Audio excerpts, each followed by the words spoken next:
Hi, I'm Tyler Gibb, and I spent nearly 4 years drawing, recording, and animating a feature-length movie called Minushi. And I'd like to show you how I did it.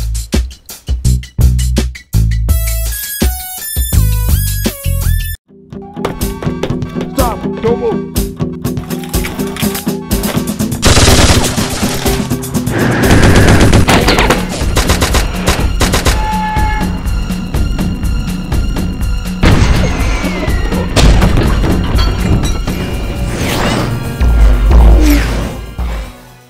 Minushi was produced with a traditional spirit in a contemporary way.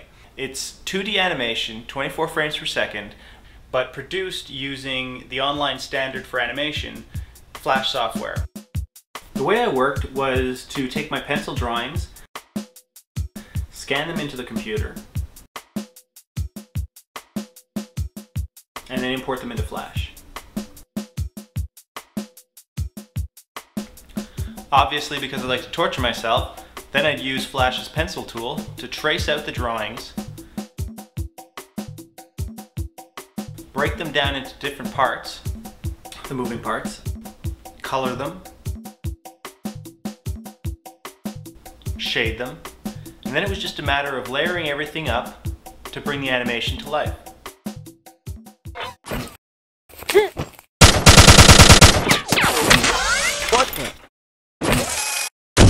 Minushi was animated in what I like to think of as a realistic style, despite the giant alien robots.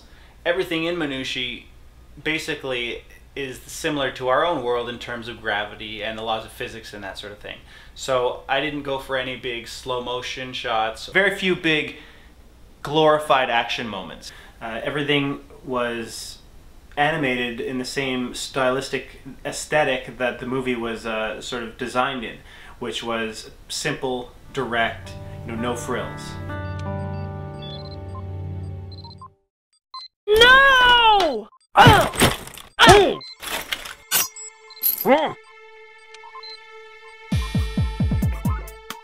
Typically an action scene would take twice as long to animate as an average, a dialogue scene, a conversation scene. This is because not only do you have to draw in a lot of in-between frames that go by in the fraction of a second, but you also have to do backgrounds for basically 360 degrees of action. A relatively complicated action scene like Minushi's forest sequence, where 3 opposing forces are all in one single fight scene, is pretty intense from a story standpoint. It's also complicated visually because you want the audience to understand what's going on. So it's important to map everything out beforehand and carefully put it together. Then it's a matter of animating frame by frame, and that takes a long time.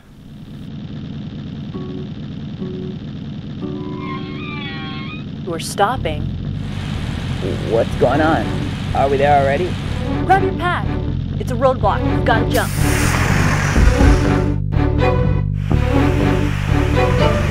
Remember to duck and cover.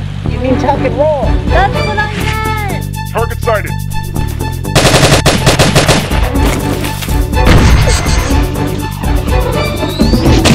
Head down! Go, go, go!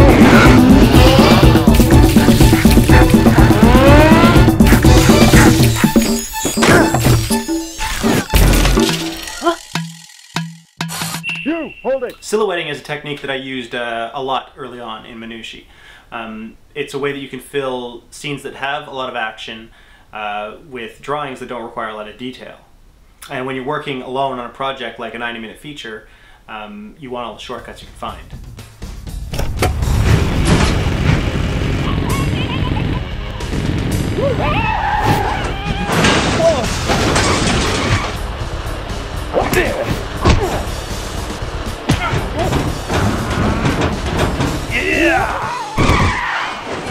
Now I like silhouetting. I think for certain scenes it can give a real nice stylistic flair, a good contrast.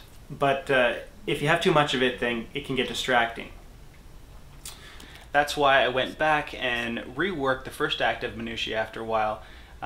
Took a bunch of old scenes that had a lot of silhouetting and filled them in with detail.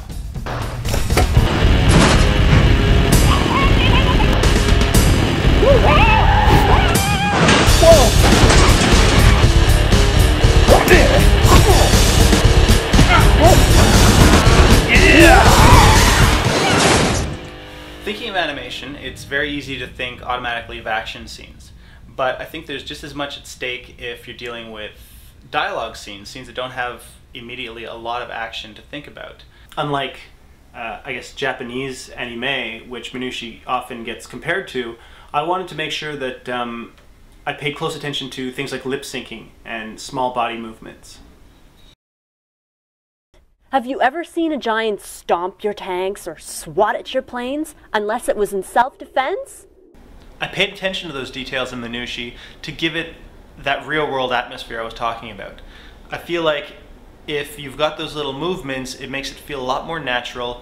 If you've got the lip syncing, it makes the audience connect with the characters better. It makes them feel more like real people, and then you feel they're in real situations, in real danger, which goes a long way to bringing an audience into your story, because that way they feel the same fear as the character, and they feel the same triumph as the character. They go along much more closely. It's less like a drawing. You really get that more that real world feeling, which is something I really wanted to have.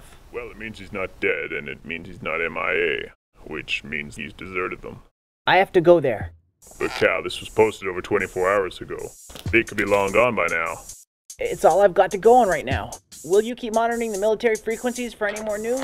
You know I will, but Cal, I think you should wait. I like to animate in sequence, even though I've got everything planned. I find that the same way animating a scene goes, building the background up to the foreground, animating a sequence just takes me along, and I'm able to watch the progress. I'm able to watch how things develop as I go along.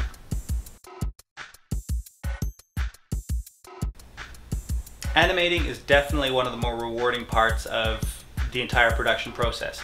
It allows you to see all of the planning and everything that went into the production up until that point really come to life. Because there's a lot more that goes into a scene of animation than just the animation itself.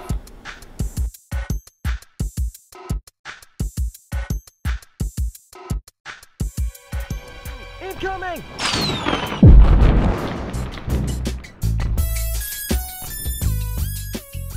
In the next installment, we're going to take a look at everything that goes into creating an imaginary world. From all the vehicles in Werner's army, to the giants, and everything in between.